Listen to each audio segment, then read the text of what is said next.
আমি সবাইকে অনুরোধ করবো বাংলাদেশের যে আপনারা সরকারকে বয়কট করেন, পাবলিকলি বয়কট করেন। 30 লক্ষ লোক এই আওয়ামী লীগ আমাদের ফকির হয়েছে মাননীয় স্পিকার। আমরা নতুন প্রজন্ম দেখতে চাই মাননীয় স্পিকার। গাধাকে দিয়ে ঘোড়ার রেস দৌড়ানো হচ্ছে। আমি জানি এই গাধা গন্তব্যে কোনোদিন পৌঁছাবে না।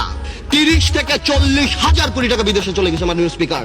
প্রথম আলোতে দেখলাম উনি মাশাআল্লাহ 1200 কোটি টাকা কামিয়েছেন। আলহামদুলিল্লাহ। এই টাকা দিয়ে করবে কি? 1200 কোটি টাকা দিয়ে বানিয়েছেন।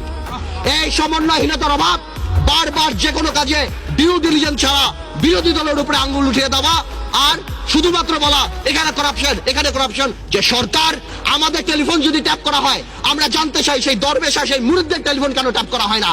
যেই দেশের স্বরাষ্ট্র প্রতিমন্ত্রী শাহরুখ খানের কনসার্টে যে মাটিতে বসে, এই দেশে কি হতে পারে? মান ইজ্জত কোথায় যায় আমাদের? নতুন প্রজন্মের রাজনীতিবিদ হিসাবে